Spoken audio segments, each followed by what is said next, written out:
Hello friends, welcome to my YouTube channel.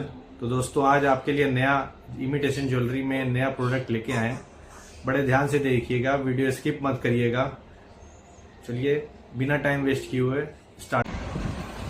दोस्तों, आज fashion jewellery बनाने का जो रिक्वायरमेंट है, तो ये अनकट टुकड़ी है, इसका स्टोन है, ये छोटा स्टोन है इस तिलक का, और ये साइडर है, ये फ्यूज वायर है, और ये कड़ी कटी हुई है। इसमें मोती भी हम यूज़ करेंगे लास्ट में। ठीक है, तो बनाना स्टार्ट करते हैं। आप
दोस्तों कैसा लगा हमारा प्रोडक्ट और हमारी डिज़ाइन, प्लीज़ कमेंट बॉक्स में कमेंट करके ज़रूर बताइए, क्योंकि आपके कमेंट से हम मोटिवेटेड होंगे और आगे के लिए न्यू डिज़ाइन कर सकते हैं। जिस भी बहनों और माताओं को ये पर्सनल यूज़ के लिए भी डिज़ाइन बनाना हो वो हमारे वीडियो देख के बना सकते हैं। कोई भी रॉ मटेरियल की यूज़ की आवश्यकता हो आपको तो कमेंट बॉक्स में कमेंट करिए, हम आपको वहाँ प्रोवाइड करा देंगे। जिस भी भाइयों को बिजनेस करना हो, जिस बहनों को बिजनेस करना हो, वो भी हमें कमेंट बॉक्स में कमेंट करिए, आपको वो चीज़ प्रोवाइड कराई जाएगी। तो लाइक करिए, शेयर करिए, सब्सक्राइब करिए। जय हिंद।